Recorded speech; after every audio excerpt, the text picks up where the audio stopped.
Welcome back, everybody, to the next edition of AFL History Timeline.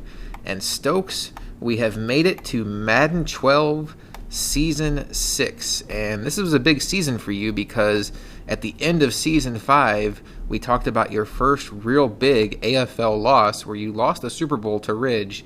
But Season 6, you got a chance to get some revenge. You met up with Ridge again in the Super Bowl.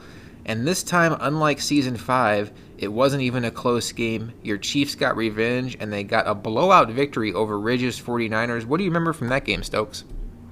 I honestly don't remember too much. I want to say that I took a lot out of what I saw from him in the previous season, and had that in the back of my mind because I figured that if I saw him again, he was going to try to do the similar things that he did to me in the previous season that he won. So I think I took those into account and just played off of that. And I probably got a few lucky breaks because you don't really blow out a good player unless there's something on your side.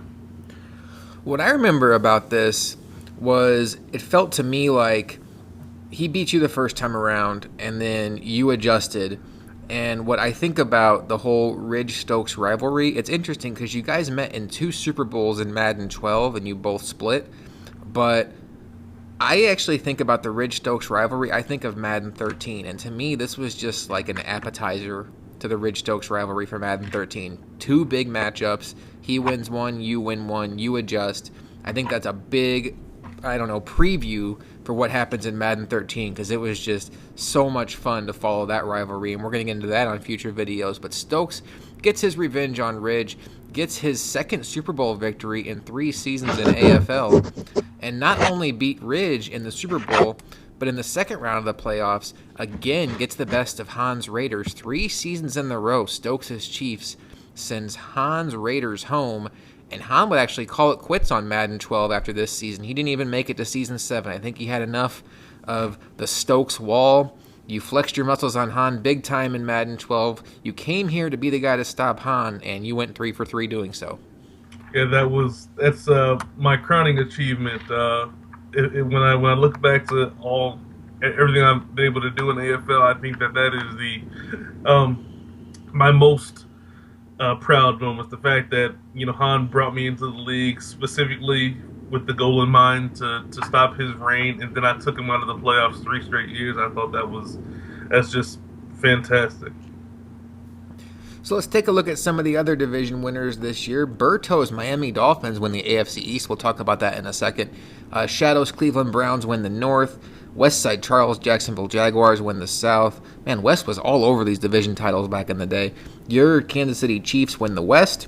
Stop Cheese's Redskins win the East. Scott's Bears win the North. Dom's Panthers win the South. And then Ridge's Niners there in the West. Notable wildcard teams include Joker, Han, and MJ Kite. Now, we talked about Berto winning the East. I would need to mention this, that I was actually away for 9 games this season, and I finished 7-9. I came back and went on a 7-game winning streak. Holla! But to wrap up a point from the first season, I mentioned my dad was sick, and before this season started, he actually did pass away. And honestly, real life trumps Madden, anything like that. But what this whole situation taught me about AFL was I was pretty much at that point the commissioner. And really, we shared duties and stuff, but I was the guy people really counted on. And I just had to leave for basically a month and a half. And Ridge, Magic, RVD, I'm going to say particularly Ridge and RVD, and even Sham stepped up big time. And the league didn't miss a beat. And I just thought at that moment, once I got past everything with my dad and, got past it as much as you can and had a chance to look at what happened in AFL, it really hit me like, man, we have something special here if the commissioner can step away and you have enough guys that are willing to step up and take over and you don't miss a beat. And it was at that point, Stokes, that I think we made the decision, I think it's best that we have multiple commissioners because life happens. And as we go through these history videos, there's going to be times where you see I have to step away for an entire Madden because of my daughter being born. Or RVD has to step away because he has stuff going on. So, at one point, Ridge steps away kind of unexpectedly. So it's just having strength in number, Stokes, I think has been something that's been great for AFL. It started in Madden 12, really, where we really took advantage of it, but I think it's a great setup. Absolutely. I think having the multiple people to you can bounce ideas off of, or to even keep one commish level-headed when they're upset or pissed at something that someone in the league is doing, and being able to get that other point of view for someone that's not directly in the situation that's happening. I think that is very important for the league as a whole, and it has really shown for AFL to prosper. And having multiple people up at the top, it really strengthens us, I think. Well, that's a look at Season 6 of Madden 12. We have one more Madden 12 season to go, although as you'll see when we start that video, the talent level drops a little bit as we got into the later months of Madden 12.